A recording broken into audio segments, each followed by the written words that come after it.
हम लोग सीखते हैं ट्रांसलेशन को। सीखे? देखो, सबसे पहले आज हम लोग एक ट्रांसलेशन बनाने के लिए जा रहे हैं। 4 नंबर, उसके बाद से 5 नंबर, उसके बाद से 6 नंबर, 3 आज फिर से बनाएंगे। तो देखिए 4 नंबर जो आपका है मैं लिख देता हूँ, तब आप लोग बनाइएगा। खूब बढ़िया सीख लेना आज कि प्रयागराज एक प्राचीन ऐतिहासिक नगर है। प्रयागराज एक प्राचीन ऐतिहासिक नगर है।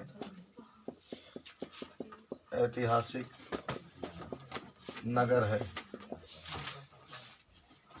इसका एक गौरवशाली इतिहास है। इसका एक गौरवशाली, खूब बढ़िया से, गौरवशाली इतिहास है। गौरवशाली इतिहास है। यहाँ गंगा और यमुना का संगम है। ये बोर्ड में पूछा था। यहाँ गंगा और यमुना का संगम है। संगम है। यहाँ उत्तर प्रदेश का उच्च न्यायालय है। यहाँ उत्तर प्रदेश का उच्च न्यायालय है। न्यायालय है। अच्छा, आप लोग बना लें क्या इसका? Yes sir. बहुत आसान है। ये बोर्ड में इस बार आप लोग टॉप करने वाले हैं। बहुत आसान है। कहा कि प्रयागराज एक प्राचीन ऐतिहासिक नगर है। इसका एक गौरवशाली इतिहास है। यहाँ गंगा और यमुना का संगम है। यहाँ उत्तर प्रदेश का उच्च न्यायालय भी है। उस प्रयागराज को जिसको पहले ही इलाहाबाद के नाम से भी जाना जाता था। देखेंगे, अगर आपसे कोई कहे इसको बनाने के लिए तो पहले प्रयागराज लिखेंगे, उसके बाद से ईज लिखेंगे, ए लिखेंगे। देखो, प्राचीन के एंशिएंट कहा जाता है। Ancient historical city. देखो, Prayagraj is a ancient historical city. इसका एक गौरवशाली इतिहास है। देखो, जब इसका बात कहेगा तो आप ईट का प्रयोग करेंगे। जब भी कोई नगर का नाम होता है, शहर के नाम से इसका दे दिया है तो इसके के लिए तो आप कोई है नहीं। इसका एक गौरवशाली इतिहास है। तो पहले आप ईट लिखेंगे। क्या लिखेंगे? ईट। मैं कल भी कहा था कि जब किसी के पास इतिहास होता है, कोई राज्य के पास कोई उसका स्थान होता है, तो उसके लिए आप हैज का प्रयोग करेंगे। तो आप लिखेंगे यहाँ पर ईट हैज ए ग्लोरियस हिस्टोरी। कल कहोगे यहाँ इसका एक गौरवशाली इतिहास है, तो ईट लिखेंगे। और हैज ए ग्लोरियस, ग्लोरियस माना होता है, ग्लोरियस माना होता है गौरवशाली, और इतिहास का होता है हिस्ट्री। हिस्ट्री लिखेंगे। यहाँ गंगा और यमुना का संगम होता है। यहाँ किसका किसका? तो देखो, यहाँ के लिए हेयर लिखेंगे और हाई के लिए क्या लिखेंगे? ईज। यहाँ के लिए हेयर और या हाई के लिए ईज। और देखो, अब संगम के लिए पहले लिख लेना। संगम के लिए लिख लेना। संगम के लिए हम लोग क्या लिखते हैं? तो कॉन्फ्लुएंस लिखा जाता है। कॉन्फ्लुएंस क्या लिखा जाता है? कॉन्फ्लुएंस। तो क्या लिखोगे कि here is confluence of Ganga and Yamuna. Ganga and Yamuna. तो here is confluence of Ganga and Yamuna. ठीक है। और यहाँ उत्तर प्रदेश का क्या है? यहाँ उत्तर प्रदेश का उच्च न्यायालय है। The high court of Uttar Pradesh is situated hair.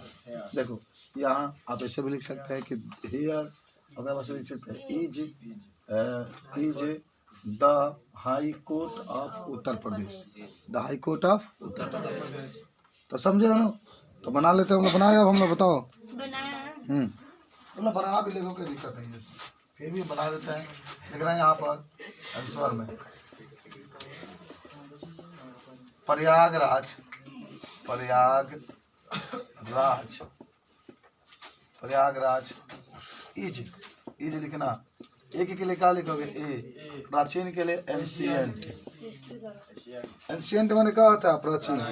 याद करो सब लोग। एंशिएंट ओकरा बाद से इतिहासी के लिए का होला हिस्टोरिकल, हिस्टोरिकल। और शहर के लिए का होगा, चाहे नगर के लिए सिटी। इसका एक गौरवशाली इतिहास भी है। तो आप यहाँ पर ईट लिखेंगे। ईट हैज, खूब बढ़िया सुनना, it has a glorious, glorious, glorious माना होता है शानदार या गौरवशाली, और इतिहास का मतलब होता है हिस्टोरी। ठीक है। अच्छा, यहाँ गंगा और यमुना का संगम है। तो हेयर इज कॉम्प्लियंस, कॉम्प्लियंस। ठीक है, हेयर इज कॉम्प्लियंस। देखो कॉम्प्लियंस माना होता है संगम, of, compliance of the Ganga. The का यूज जरूर करेंगे, गंगा कैपिटल में, एंड द यमुना, यमुना, यमुना बना लोगे सब लोग। बताओ, यहाँ उत्तर प्रदेश का उच्च न्यायालय स्थित है। तो आप लिखेंगे here is, here is, here is high court, high court, high court of Uttar Pradesh, Uttar Pradesh, high court of Uttar Pradesh. ऐसा जो उत्तर सही लिखा है ये रहेगा। उत्तर प्रदेश गंग लिखा गया है कहाँ? एवं गंग एक जगह का भी नाम है, बात समझे? वहाँ तो बताइए क्यों ए लिखे है, एन नहीं रहेगा कहाँ? वहाँ पे। इट हैज एन नहीं, कहाँ गया? प्रयागराज। Prayagraj is ancient. ना, इसे थोड़ा होता है, नाउन थोड़ा है, हाँ। ये नाउन थोड़ा है। नाउन होता है तब हम इसका यूज करते हैं। ये बता रहा है, उसको बता रहा है ना जिसको एडजेक्टिव कहते हैं, उसकी विशेषता का बता रहा है। एडजेक्टिव किसे कहते हैं? जो किसी विशेषता को बताता है। एंशिएंट मैंने पुराना दिखा, खूब ध्यान से देखना तुम लोग।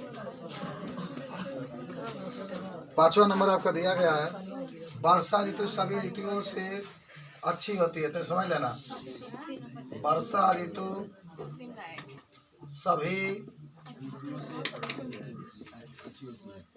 ऋतुओं से अच्छी होती है। वर्षा ऋतु सभी ऋतुओं से क्या होती है? अच्छी होती है। चारों ओर हरियाली दिखाई देती है, क्योंकि अब आने वाला है। चारों ओर हरियाली दिखाई देती है, चारों ओर हरियाली दिखाई देती है, माने हरा भरा दिखाई देता है। यह ऋतु कृषि के लिए बहुत महत्वपूर्ण है। यह ऋतु कृषि के लिए बहुत महत्वपूर्ण है। अरे गरिमा होता है ना, तो उसको पार नहीं किया जाता। ठीक है। वर्षा और वन एक दूसरे पर निर्भर हैं। वर्षा और वन एक दूसरे पर निर्भर है, एक दूसरे पर निर्भर है। ये सब प्रेजेंट में है। हाँ, तो चलिए इसको बनाते हैं हम। देखो, कहा कि वर्षा ऋतु सभी ऋतुओं से अच्छी होती है, अच्छी है। चारों ओर हरियाली दिखाई देती है। यह ऋतु कृषि के लिए बहुत महत्वपूर्ण है। वर्षा और वन एक दूसरे पर निर्भर है। भाई वन नहीं रहेंगे, पेड़ पौधे नहीं रहेंगे, तो वाष्पीकरण के द्वारा ऊपर जल नहीं जाएगा, बादल का निर्माण नहीं होगा।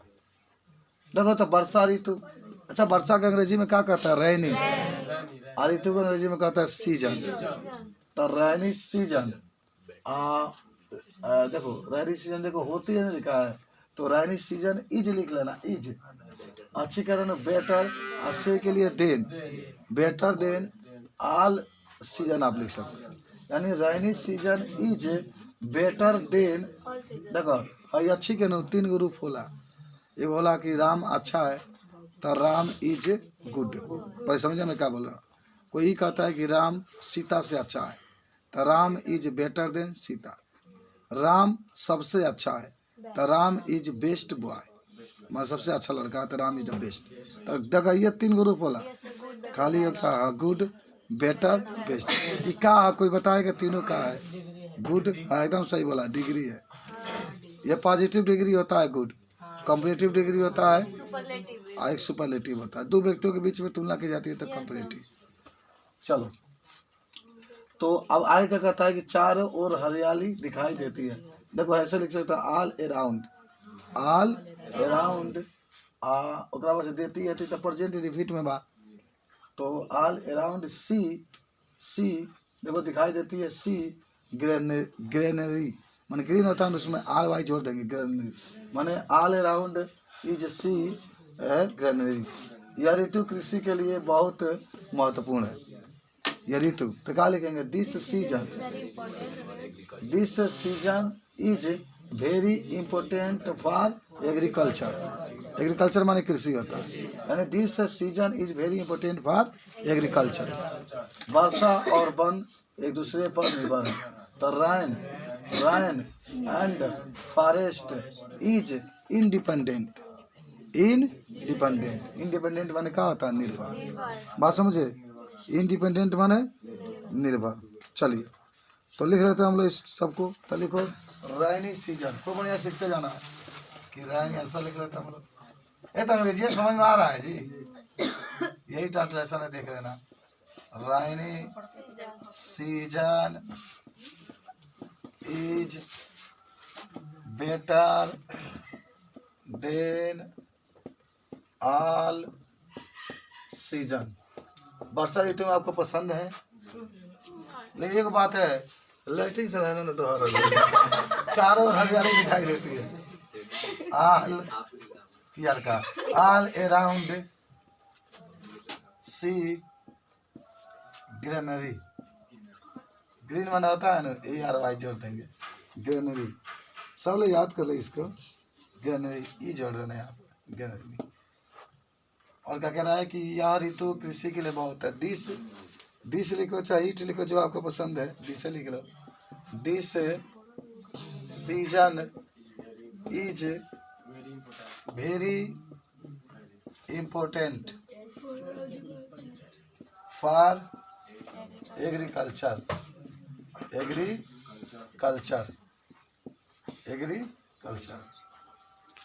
वर्षा और वन एक दूसरे पर निर्भर हैं।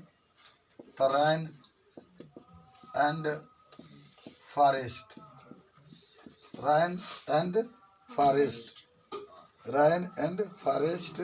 आर लिखना इंडिपेंडेंट।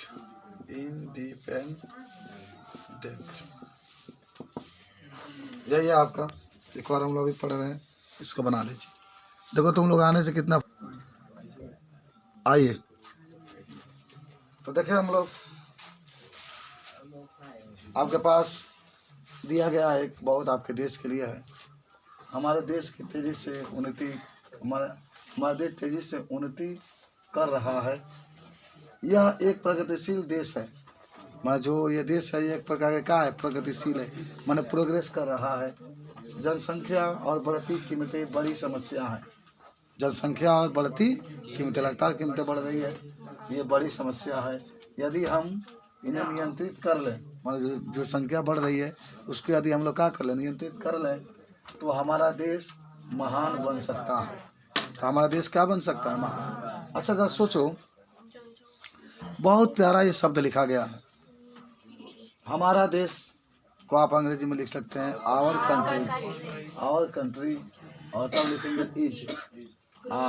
देखो उन्नति करना का होता है प्रोग्रेसिंग, प्रोग्रेस होता है लेकिन आई जोड़ देंगे, प्रोग्रेसिंग। और फार फास्टली आप लिख सकते हैं, फार फास्टली। यह एक प्रगतिशील देश है। तो लिखेंगे this is a progress country, this is a progress या प्रोग्रेसिंग कंट्री, जो आपकी इच्छा है। जनसंख्या और बढ़ती कीमतें, जनसंख्या है और बढ़ती कीमतें। तो जनसंख्या क्या कहता है, पॉपुलेशन। देखो पॉपुलेशन माने होता है जनसंख्या, एंड का मतलब और माने एंड राइजिंग प्राइसेज। देखो तो बढ़ना का होता है राइजिंग, RISING, और कीमतें का मतलब होता है, देखिए ना प्राइस होता है, आप लोग पढ़े होंगे।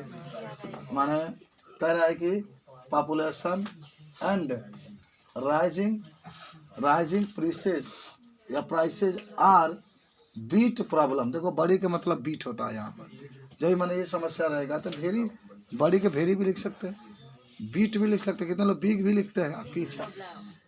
प्रॉब्लम, यदि हम इन्हें नियंत्रित कर सके, इफ हम के लिए क्या लिखेंगे, वी, इफ वी, देखो इफ माना होता है यदि वी कंट्रोल देम, देखो इन्हें का देन लिखेंगे, नियंत्रित करना, कंट्रोल देम, तो हमारा देश महान बन सकता है। आप पढ़े होंगे जिस वाक्य के अंत में सकता है, शक्ति है, इसके लिए किसका प्रयोग करते हैं, तो इसका होगा कि तो माने क्या होता है, तो के लिए देम लिखेंगे, our country can be great, बनना क्या होता है, बी होता है, तो आवर कंट्री बिकेम ग्रेट आप लिख सकते हैं। तो बना लोगे तुम लोग, तो लिख लो, बहुत खूबसूरत है यार, बनाओ इसको। अच्छा, मैंने कल आपको बताया भी था, कभी भी देश को मेरा देश नहीं कहा जाता है, हमारा देश कहा जाता है, क्योंकि देश जो होता है किसी का नहीं होता है, ठीक है ना, सबका होता है, अकेले किसी का नहीं होता है, समझी, हमारा देश क्या लिख ना, आवर, हमारे के लिए क्या लिखेंगे, आवर, देश के लिए कंट्री, आवर कंट्री इज, उन्नति करना क्या होता है, प्रोग्रेसिंग, यानी प्रोग्रेसिंग, और फास्टली लिख लेना, तेजी से। देखो जब तुम लोग बनाओगे ना तब सब कुछ आ जाएगा। यह एक प्रगतिशील देश है, this is a progress country, जनसंख्या और बढ़ती कीमतें बड़ी समस्या है। पॉपुलेशन, देखो जनसंख्या कहते हैं पॉपुलेशन एंड